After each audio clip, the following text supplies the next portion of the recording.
Stop the Nonsense, episode 12, kicking off late on a Thursday night. We pushed it back a little bit. Number 12. There's only two that matter, Mike. There's only two that matter. I know the two.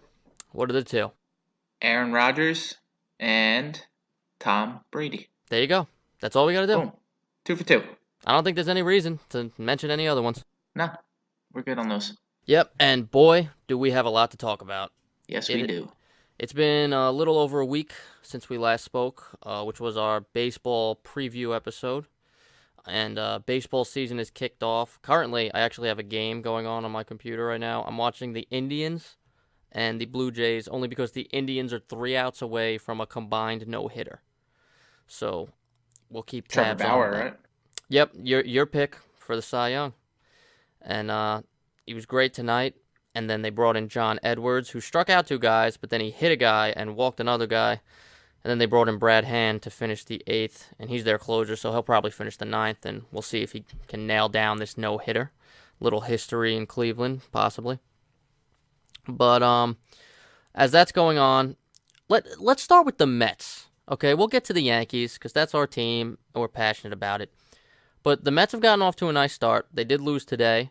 They are 5-2. They swept the Marlins and opened the series by taking 2 out of 3 from the Washington Nationals. Jacob deGrom is a video game. He is filth. It's unbelievable. He's filthy. It's ridiculous. I mean, yesterday, 7 shutout innings, only 3 hits, 14 strikeouts. And he hit a home run. Unbelievable what he's doing. And just for the record, for guys to strike out 14 batters and hit a home run in one game hasn't been done often.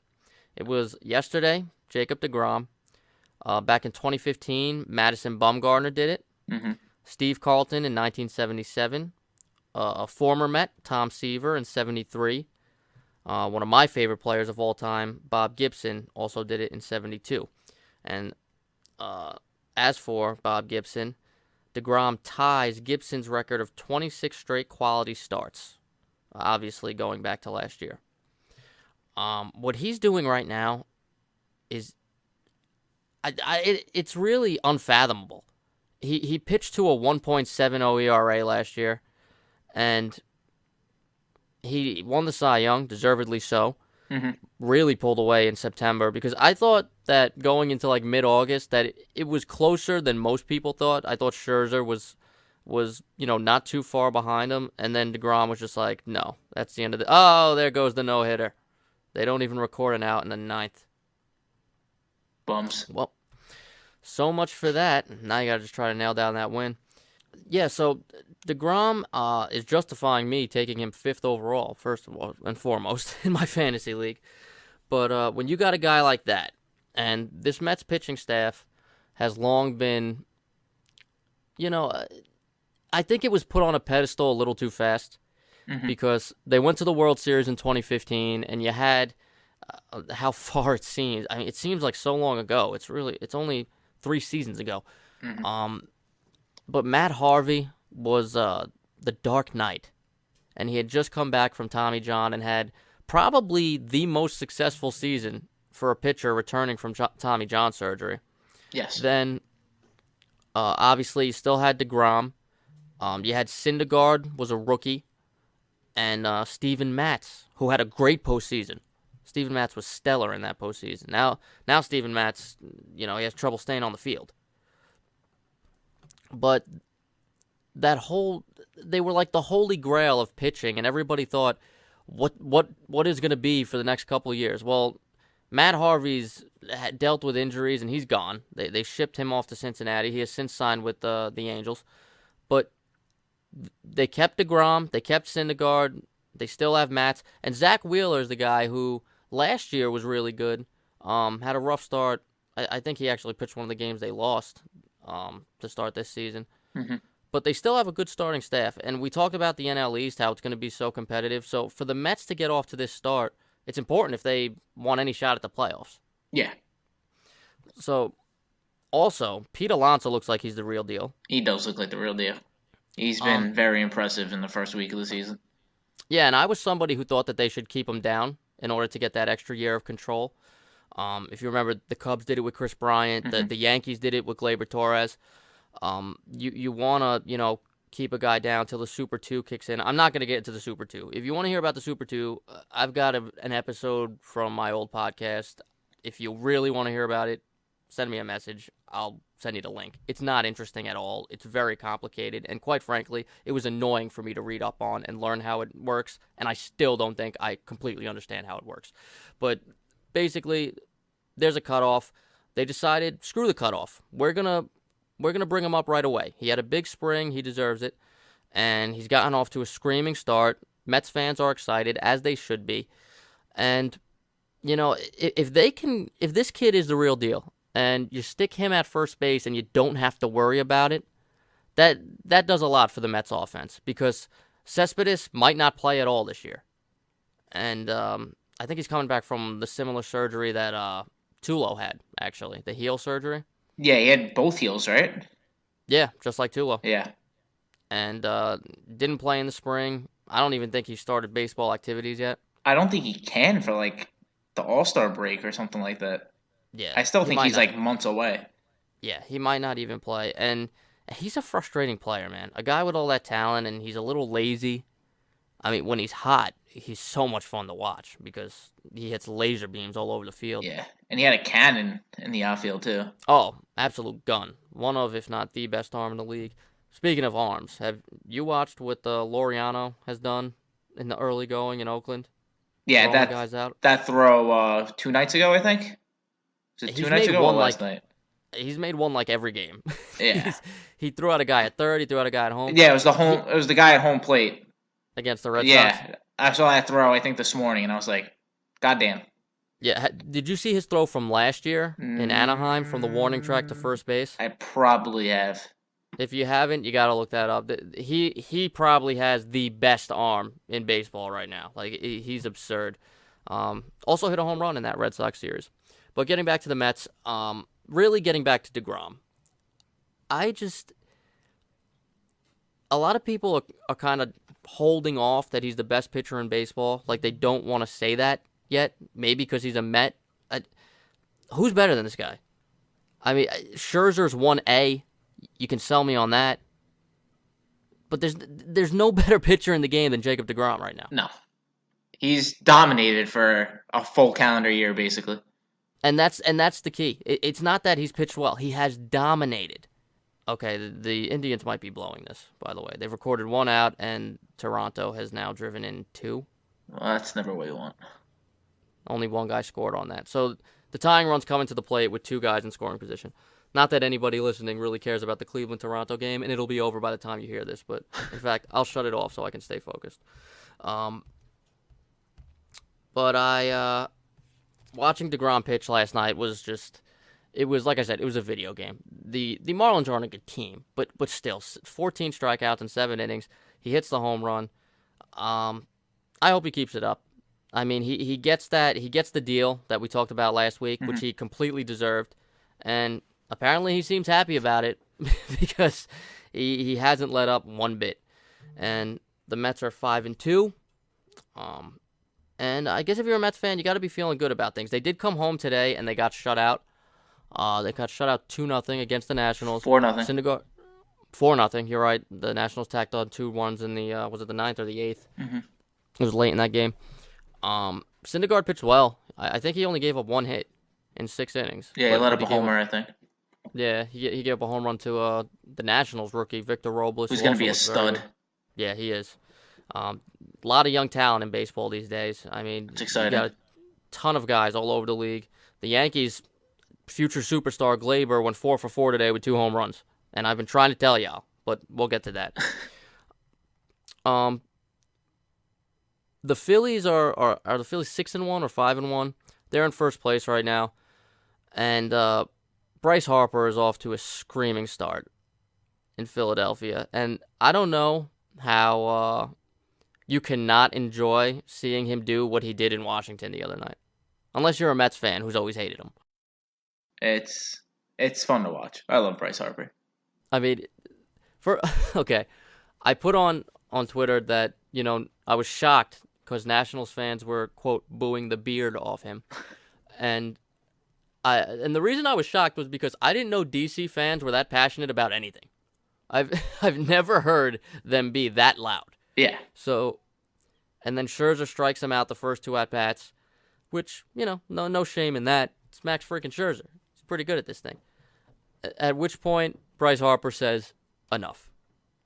Proceeds to hit two doubles and then one of the longest home runs you will ever see in your life. Yeah, absolute bomb. 460 something feet. He's gonna. I said, jokingly, really half jokingly, he might hit 50 home runs by accident, being a Philly and playing most of his games in that ballpark. Maybe he will. I can see it happening. He's been on a tear already. Yeah, I mean, good for him. Good for the Phillies. And good for the Mets, getting off to a nice start. I will say this about the Mets. Their bullpen is a problem right now. It's just Edwin Diaz and the Sundance kids out there because nobody else seems to be able to get anybody out. He's already had to be used twice in games that he should have never even been a thought. He had to only record one out in one of them, and I think he only recorded two in the other. But the fact that he even had to be used in a game that the Mets were up 6-0 is a problem. That's an issue. Yeah, and I don't know what it. I mean, we've spoken about Familia. I don't trust Jeurys Familia in a big spot at all. People have told me I'm wrong. I don't care. Ever since the World Series, it's hard to trust him. I mean, yeah. He's been so shaky for the past 3 seasons. And then he had the injury. Yeah. Which, that's going to affect you. But I just don't. In a big spot, I don't want to see Jeurys Familia on the mound. Now, would I rather see him on the mound, other than anybody else in that bullpen besides Edwin Diaz? Maybe. But it's not a great bullpen right now. Craig Kimbrell's still out there. Could they make a run at him? Do you think he'd be a good fit? It would be interesting. Knowing the Mets, I don't think they'd pay him. No, and they definitely wouldn't give him a 6-year deal, nor should they. No. If that's what he's still demanding. So if he settles for a 3-year deal at a reasonable price, I can see the Mets going in on him. I wouldn't mind that. My only question then would be, what's the situation with him and Diaz? Like, is Diaz so set on being a closer? Is Kimbrell so set on being a closer? Me, personally, Diaz would be the closer. I think so, too. I would be like, listen, he's the closer. You want to come here, you're going to have to set up for him because you sucked in the playoffs. Yeah. And he's arguably the best closer in baseball. So Edwin Diaz is my closer if I'm the Mets. But I think if you could, pair up Kimbrell with him as the setup man, along with Jeurys Familia, then become your 7th inning guy, and you'd have the makings of a better bullpen, certainly. Yeah, it would be a step in the right direction, for sure. Because right now the problem's Lugo. Lugo's supposed to be a big part of that bullpen, and he's just been terrible. Yeah. Very true. And look, I'm Mr. Relax when it comes to this early in the year. Mm-hmm. But you don't want that. You don't want to burn out your closer in April, is all I'm saying. No. But yeah, so that's pretty much it for the Mets. We can now move cross town, where I don't even want to call it an injury bug. I'm going to call it an injury rhinoceros that is storming through the Yankees clubhouse and cannot be stopped. Yeah. The Yankees have 11 guys on the injured list. Is it 11? I was talking about it at work today. I named 10, so I'm definitely missing somebody. You're missing Ben Heller. Yep, that would be him.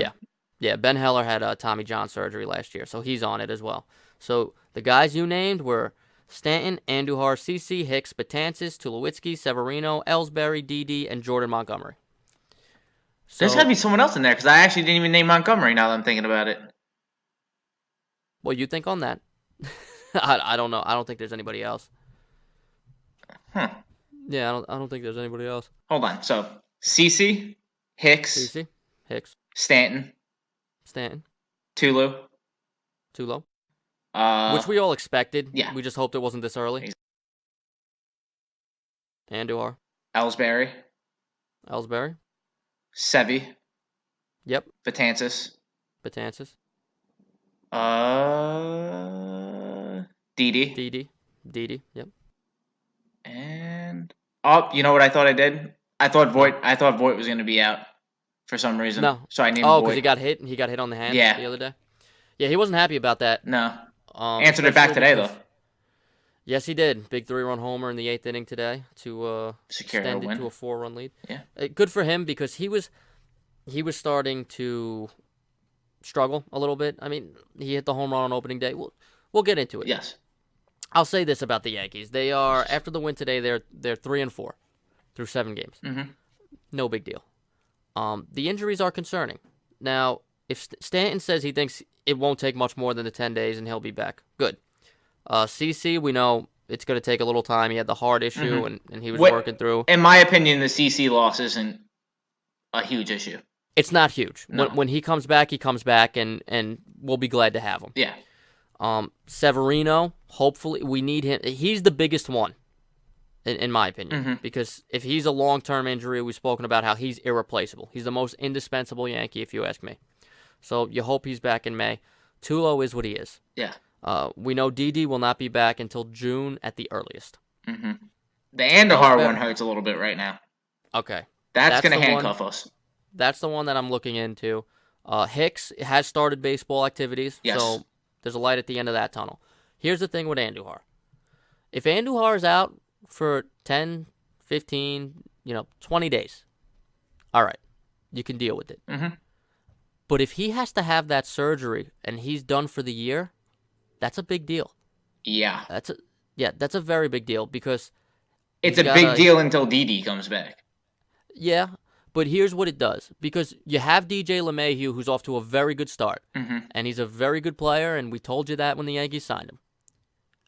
He'll step in and be your third baseman. Yeah. It's not a problem. He's a Gold Glove defender. But you now lose your Swiss Army knife, who was going to play all over the place. Because he was going to play second, he was going to play some short, he was going to play first. So he was going to spell everybody, and that's how he was going to get his playing time. Can't do that if he's your full-time third baseman. No. So Andujar, obviously you lose a run-producing bat if it's serious. Now, he says he's optimistic. They can avoid surgery. What's he going to say? He's the player. They always say this. But they're giving it a shot to try to avoid surgery, which is better than saying, you know what, it's fully torn and he needs the surgery. So you kind of got to just hold your breath and hope, because that would be a big loss if Andujar goes down. Yeah. It's worrisome, to say the least. Yeah, we were all surprised. I mean, that was the night I went to the game. Yeah. And it was him sliding back in the third, right? Is that what they're narrowing it down to? Well, yes, but that was the day before I went. I bet the news came out when I went. Oh, yeah. That was, in fact, Stanton and Andujar both got hurt in that game, and that was the game that was delayed for like 4 hours. Yeah. Did they have to play that game? They should have just called it. I mean, you play the Orioles 19 times a year. You can't find a spot. I know there were a ton of rainouts last year, and they had a lot of makeup games. Maybe they're trying to avoid that. But you lost 2 of your more important players. So, a lot of people say next man up. I'm sorry. The next men up are not going to be as good as Giancarlo Stanton, Miguel Andujar, and Luis Severino. Those guys don't grow on trees. They're really good ball players. So the Yankees got to tread water. And I mean, luckily this is all happening in April and not in July or August. Exactly. And you have a soft schedule in April. Yes. You're playing a lot of bad teams. I mean, they lost 2 out of 3 to the Orioles and Tigers, and people, my lord. Season's over already, according to those people. If you were listening to sports radio in New York. No. Wow. I can't listen to sports radio up here. Wow. Well, New York sports radio, but. That's a good question. You should do it as an experiment, just to see how are they acting in Boston right now with that team not being able to win. A lot of people up here are still focused on the Celtics for the most part, and the Bruins. Yeah, that makes sense. So, a couple people I talked to so far, I'm like, I've said it jokingly. I'm like, oh, how does it feel that we're a week into the season and the Yankees and the Red Sox are battling it out for last place? And they'll just laugh. They'll be like, oh, it is what it is. Yeah, because it's not a big deal yet. It's fucking April 4th. It's April. I don't get why people get so crazy. I mean, last year, the Yankees started 9-9. The Mets started 12-2. Those 2 teams finished very differently. Yeah. The Mets were under 500. The Yankees won 100 games. Yeah. Yeah, do the games count? Of course they count. They're part of the schedule. But to act like they're the end all be all. I mean, people, It's insanity. calm down. They play 162 games. We're It's a lot of we're games. 3-4. There's 155 left. We'll be all right. I think they're going to be okay. Yeah, I will say this: the pitching has been pretty good. it has been. In fact, the worst start they got was today by Paxton Oh, because he had a that horrible first inning. I was Rough. watching on my phone at work. I was like, oh my god. And weird, maybe he just wasn't warmed up. Maybe he didn't feel loose because He settled his down after. his velocity in the first inning was only around 94, 95. And then you saw from the second inning on, he was back up to that 96, 97. Mhm. So who knows? Maybe he just wasn't loose. Maybe he got a late start of it. Yeah, Whatever. But he settled down. He kept them in the game, and the bats picked him up. yeah. Which I mean, that was Baltimore's home opener, so they do all the ceremonial announcing the lineups and roster and everything like that. So I mean, it's a little bit more waiting around than a regular game. All right. Let me say this too about the Yankees offense. The first 5 games Mhm. where they went 2-3, I thought, okay, yeah, they're starting off slow, but they're competing. They're having good at bats. There were a lot of 3-ball counts. Yesterday's game, where they tied a franchise record by striking out 18 times. That was pathetic. Yeah, I was embarrassed watching that. it was an ugly Because showing. There was just careless baseball. They didn't have a plan at the plate. It was like they were already on the plane on their way to Baltimore. Yeah, I mean, That I don't like. I don't No. like not competing. I mean, show a pulse. yeah, that was embarrassing. an ugly game. Doesn't make the season. Just don't do it again. Because that was as bad as I've seen it. Yeah, we can go without that. Yeah. I wrote in my notes they're not coming through with big 2-out hits, and then Glaber goes out and hits a 2-out 3-run homer today. Mhm. But they need more 2-out hits. I've got, as a fan, you start to sense trends, and there's ways you feel like it's like being a Rangers fan when the Rangers go on the power play. You don't even get excited. No, Because it's just they're on it's a power. 2-minute runoff. Exactly. With the Yankees, when there's runners in scoring position and 1 out, I'm excited. When there's 2 outs, I'm not, because I don't think they're going to get the hit, and that's a trend that this team's got to break. Yeah, it's been a good 2-3 seasons where that's been trending that way. So Yeah, because they hit a lot of sacrifice flies because Yeah. they're trying to hit home runs, but you can't hit a sac fly when there's 2 outs. No. It's the end of the inning. which I loved, pitchers- by the way, that showed the graphic of how Torres hits with runners on scoring position with 2 outs. And immediately 320. after their 324 home runs and I think 23 RBIs. And immediately after the graphic went away, he just crushed one. Bang. I'm trying to tell people this kid's gonna be a motherfucking superstar. He just missed that first fastball too. He swung and did. missed for the second was it strike 2? Was it the Yeah, second he was strike? an 0-2 pitch. Yeah, and then the guy went right back with it, and Glaber didn't miss. Yeah, Glaber was like, throw it again. Yeah, He did. poor choice. He should not have thrown it. No, I still don't love how Boone is writing out this lineup, to be honest. I don't like Gardner leading off. I would like Glaber or DJ LeMahieu leading off. I tried to piss people off today. DJ LeMahieu got a single. Just a single. Mhm. It advanced a runner. It wasn't an RBI, and I just tweeted out best DJ in Yankees history. I saw that tweet. I was laughing.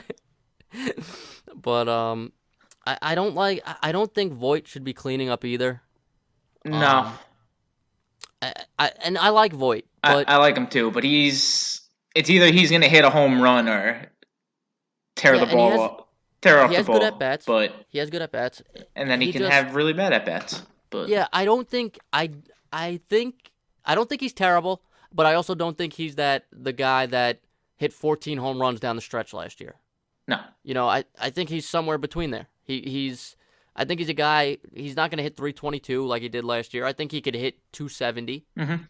and hit around 30 bombs. I think he's a nice player.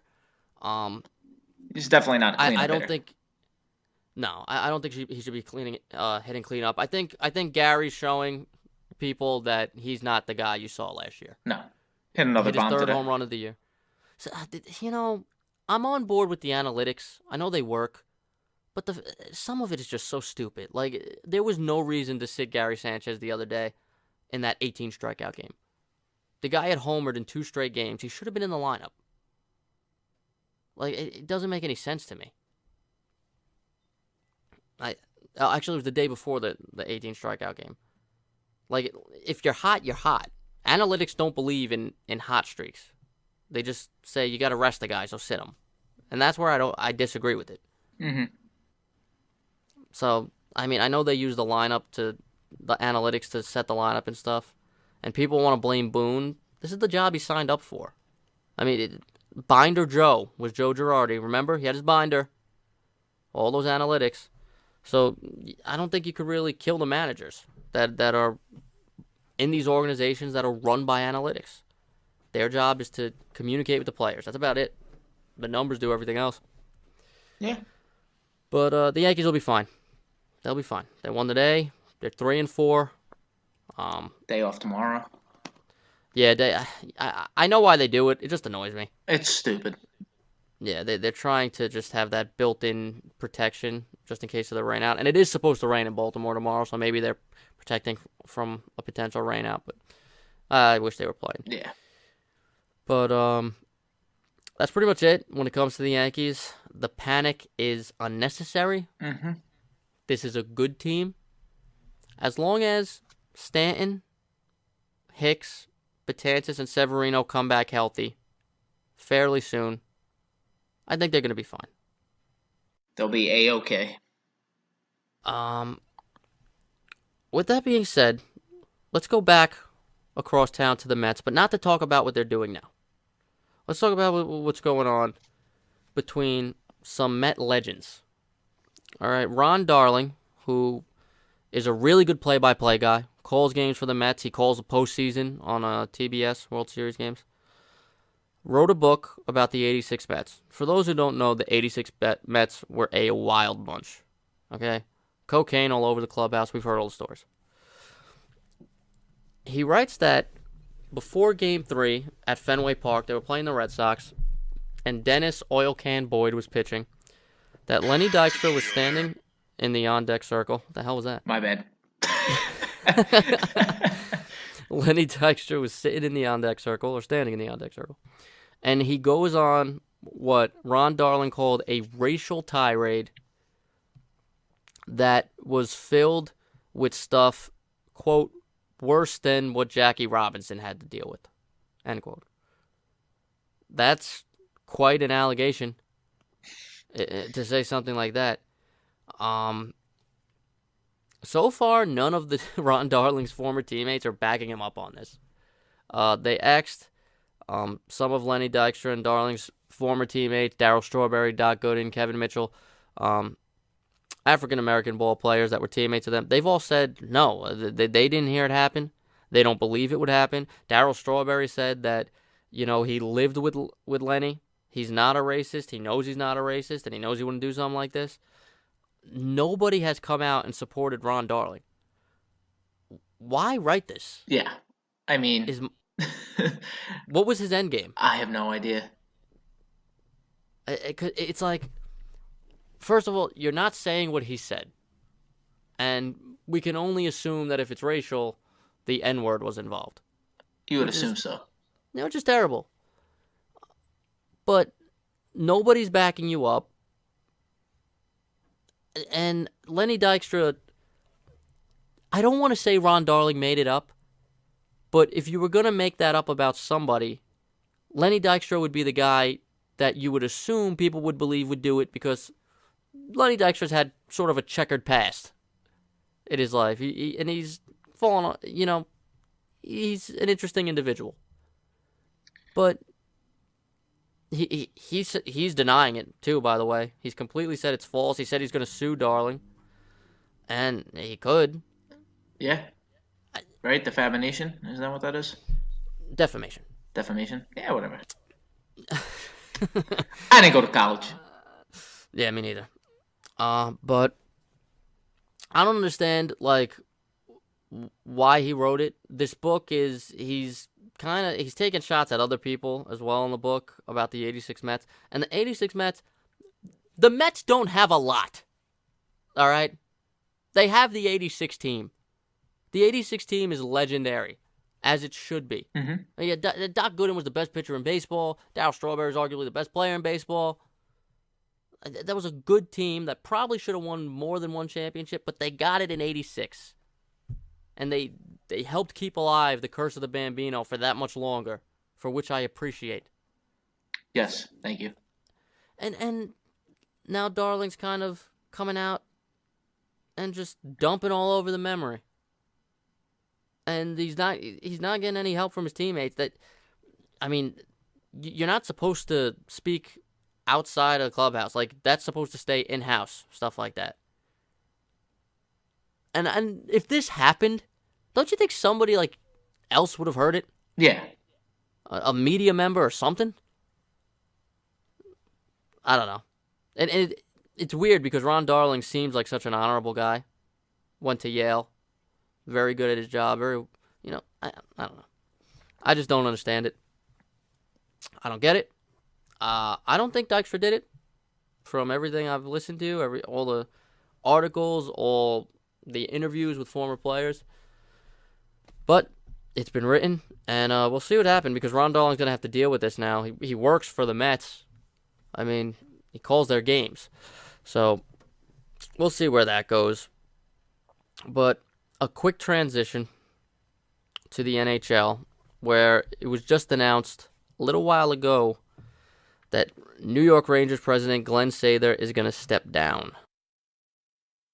Woohoo! It's been a long time coming there, Glenn. Yeah.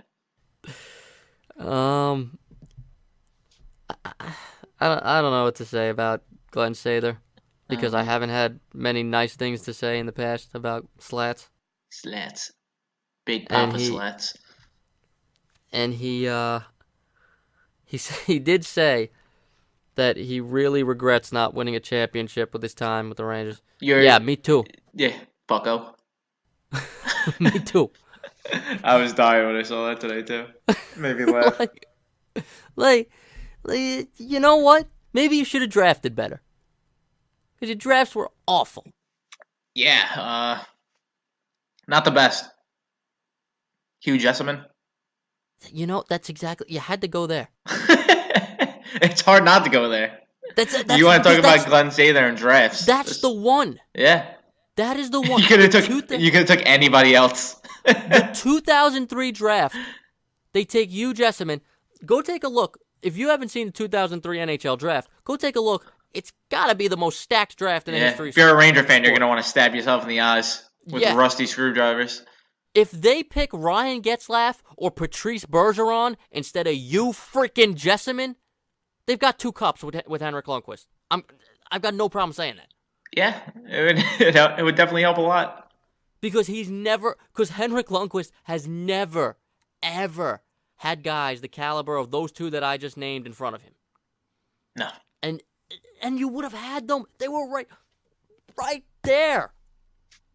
And they could have picked Bergeron twice, I believe. They passed on him. But they've been, and then they picked Bobby Sanguinetti. You know who was the next pick? Claude freaking Giroux. Yeah. It's a shame. It really makes me so mad when I look at that 03 draft. I don't know why I look at it as often as I do. I must be a glutton for punishment. Zach Parise, 17. Ryan Getzlaf, 19. Brent Burns, 20. Brent Burns would have been nice. Oh, Jesus. There's like literally 5 or 6 guys. Patrice Bergeron went in the second round. Yeah, they did pass on him. Not really. If there's like 5 or 6 guys that if they would have picked instead of you, Jessamine, they'd have a cup. Because that's how good these guys were. It's disgusting. I don't know how good Hugh Jessamine was, because I never saw him play. Isn't it just crazy? They passed Shea Weber, Could have got taken in the second round. This is ugh. Unbelievable. I Fucking don't even know how to move away from it. It's so depressing. Hugh Jesselman. Fuck that guy. Yeah. And it's not his fault he got taken. Yeah, it is. Fuck.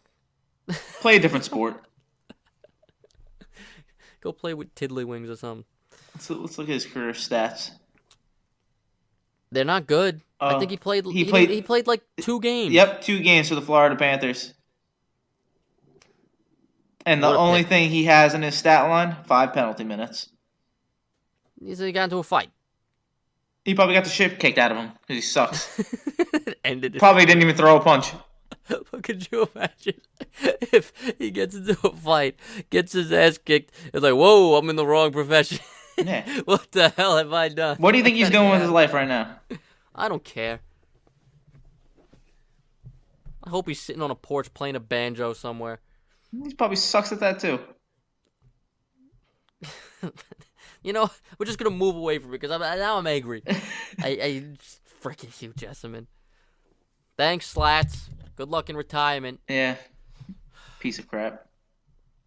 All right. NFL. Before we go to the NFL, the AAF is already done. R.I.P. AAF. They have quote-unquote suspended operations. Sure you have. I'm sure you'll be coming back any day now. What was that? February to April? Yeah, something like that. Yeah, solid 2 months. Yeah, no. You're not coming back because you were trying to make your players pay for their own flights from place to place. Well, it's not even that. They canceled the rest of the season, and then the players like, well, what are we doing? And everyone's like, well, just go back home. Pay for your own flights. See you later. Yeah, but they were like, it was like the Fire Festival of sports. They were feeding them like Kraft cheese slices. Like, it was ridiculous. Kraft cheese on one piece of bread. They didn't even give him a second piece to make it a full sandwich. It was absurd. It was just a fucking what are you doing? Still cold piece of cheese laid on a piece of white bread. And then they want to make Johnny Manziel the face of the league. That works out well. I'm just reading about Hugh Jesselman right now. Do you know his nickname? Yeah, he doesn't deserve a nickname. Huge specimen. No. More like a fucking... Was he a big guy? Huge load of dried up fucking semen. That sounds more productive than he was. Yeah. Fucking crustacean over here. The crustacean. Alright, I'm done with Hugh Jesselman. I'm going to stop Googling him. Alright. The NFL, on a personal note, Josh Sitton, TJ Lang, Jordy Nelson, all retire. Big time Packers, people. Big time Packers. They all meant a lot to me. Josh Sitton and TJ Lang were guards on the Super Bowl team. Jordy Nelson, of course, was the wide receiver on the Super Bowl team. Opened the scoring in Super Bowl 45. Really good players. I liked all of them. And good for them. I hope they enjoy retirement. Especially the O-linemen. Because you know what? The O-linemen don't get enough love. They're like the most important position on the field besides the quarterback. And nobody cares about them. Tell you what, I care about a good offensive line. But I haven't had one of those in years. Because you don't have one. Yeah. That's why. They're like, that's what it's. You don't know what you have till it's gone. And that's the way it is with offensive lines. You don't appreciate a good offensive line until you don't have one. Yep. Instead, you got to suffer and watch Eric Flowers for 20-something games over 2 years. Well, he's gone now. I thank God. Can't get that pick back, but he's gone. It's all right. I don't even want the pick. I would have gave up a pick to get rid of him sooner. True. Speaking of the Packers, in Bleacher Report today, Ty Dunn wrote an article where he interviewed former players. He's got sources inside the Packers organization. Talk about the Rodgers-McCarthy fallout. Interesting article. Being the kind of Packers fan I am, as crazy and passionate as I am and how I read everything, a lot of it was stuff I had already read. Some of it was stuff that I believe, some of it I don't believe. And some of it you got to take with a grain of salt because of the sources. He interviewed Ryan Grant, Jermichael Finley, Greg Jennings, DeJuan Harris, former players. Greg Jennings and Jermichael Finley have been bitter at Aaron Rodgers and the Packers organization for years. I think you tweeted it out or quote tweeted it or something today, where it was like the Twitter meme of like nobody, and then it said Greg Jennings, Aaron Rodgers killed my whole family or something like that. And I didn't know what it was because I haven't read the article. Well, Greg Jennings, in his final season, he tells a story that in his final season in Green Bay, it was like week 1 or 2. They were playing the Niners, and one of the corners on the Niners, I forgot his name, said to him at one point where it was in between plays, he was like, "Man, why are you running all these short routes?" And Greg goes, "You know how it is, man. Contract year. These are the plays they're going to draw up for me." And Aaron said, "Yeah, man, you guys should try to get him at the end of the year." And that, like, apparently ruined Greg Jennings' world because Greg Jennings couldn't believe that his quarterback had wanted to give him up because he was his number one option. Listen, Greg Jennings was a good receiver, and there's a lot of people out there that believe he's like the best receiver the Packers have had in the last 25 years. I disagree. I don't agree with that. I think Jordy Nelson was a better receiver than Greg Jennings. And Greg Jennings was good. I think Devontae Adams is going to be better than Greg Jennings over the course of a whole career. I agree with that. And I'm not trying to pile on Greg Jennings, but he was a guy who was upset with that comment. After the Packers didn't try to bring him back at the end of that season, he left. He went to the Vikings and did nothing but badmouth Aaron Rodgers and the Packers for the whole offseason. So much so to the point that the Vikings head coach finally came out and said, "Shut the hell up. That's enough. You're a Viking. Focus on us." And I believe that there was one game against the Packers where Greg Jennings had 17 yards receiving, in which I then had to be forced to tweet him and ask him, "Greg, which yard was your favorite?" He didn't answer. But you think he blocked you? I'm surprised he didn't, because I tweeted him a lot. I went after him. I went after Greg Jennings quite a bit. But I think a lot of this stuff, McCarthy looks terrible in this article. Like, there's stories of that Rodgers was frustrated with McCarthy because they would have offensive meetings during the week, and McCarthy wouldn't be a part of them. It would be one of his assistants handling the meeting. And then on Sundays, McCarthy wanted to call the plays. And Rodgers was like, "Why are you calling the plays? You're not even in the room with the offense. We're not on the same page." And that's when Rodgers started changing plays at the line and telling receivers to run different routes and whatever. I think Mike McCarthy was a good coach. His last 3 years in Green Bay, he infuriated me. And I think you could just see how fractured that locker room is simply by look at the 2017 season and look at how bad that team was when Aaron Rodgers got hurt. When Aaron Rodgers was not on the field, the Packers couldn't even compete. Yeah. And when he was on the field, people thought they were Super Bowl contenders. So I'm not saying Rodgers is blameless here because he's the quarterback. By his standards, he wasn't great last year. And something had to be done. McCarthy had to go. It was overdue. Overdue. You know that I was on the get rid of McCarthy train for probably about 2-3 years. Yeah. I've wanted Josh McDaniels that whole time. Mm-hmm. And unfortunately, it didn't come to be. But Matt LaFleur is a young offensive mind. People say he's smart. Aaron Rodgers is very smart. If two smart guys can sit down and talk about offense and work something out, maybe we got something. Yeah. Only time will tell. Exactly. Got to give it a chance. Yeah, I'm cautiously optimistic. I feel better about the defense than I do the offense because year after year, the Packers' offense has just, the talent on it has gotten worse and worse. And they're not putting anything else around them. I mean, what do you want? You take away a guy's weapons and you go, what the hell's going on? Yeah, well, that's because you had a team that had Greg Jennings, Jordy Nelson, Jermichael Finley, Randall Cobb, James Jones. That's a pretty good freaking team. Yeah. It's a lot of talent. A lot of receiving talent. But we move on. And Mike McCarthy's gone. Go Pack, go. That's all I got to say about it. Yeah, not bad. On my neck Yeah, of the woods, the Giants might extend Eli Manning for another I year. saw that. So we're in good shape to compete, I think. Could it be that they really like the Herbert kid from Oregon? Is I that where he have played? fucking no idea what they like anymore. I'm Hey, I'm just so lost.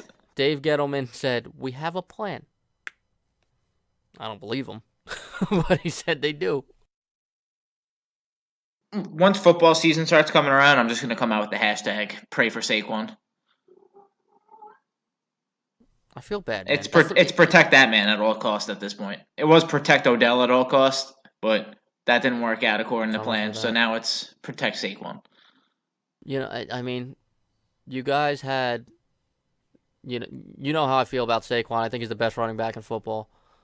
Um, and Odell to me is probably the most dynamic receiving talent in football, Hmm. outside of maybe Travis Kelsey or someone like of that ilk, who's just a freak of nature. Um, but it's still like, and it didn't work. Like, it doesn't make sense. You would think you get Odell, you get Saquon. You shouldn't need much more with that. That's incredible. Yeah, And it just didn't work. Eli couldn't. Eli. I don't want to say he can't throw the ball downfield anymore. he's Because the like truth, he's afraid to throw the ball downfield. exactly. I don't even know if he can because he doesn't have any interest in waiting to see if he can. Yeah, I just don't understand it. Like, is he just afraid to take the chance of throwing it downfield, and then he's gonna come up like 10 yards short because he doesn't have the arm anymore? Like, Maybe. I just don't get it. Maybe he doesn't have the arm. it He doesn't want to take hits anymore. That's for sure. I don't And blame him. He got I mean, fucked up for like 3 seasons straight. yeah, that's true. And he was not. Let me give Eli Manning a lot of credit here because I'm somebody who has been a critic of his. He was a guy who had no problem taking a hit to make a play when he was at his best. No, he used to get demolished. I mean, that NFC Championship game in San Francisco, he got his ass kicked Yes. all over the place and still found a way to lead that team to victory. And you know what? He deserves a lot of credit for that. So, I mean, hey, he's in the later stages of his career. He doesn't want to get hit like that anymore. All right. I mean, it is what it is. It's not like he's playing against behind a phenomenal offensive line. No. But we're almost to the draft. April 26th, I believe it is. Yeah, 3 weeks. Yeah, should be exactly 3 weeks. Nice. Yeah.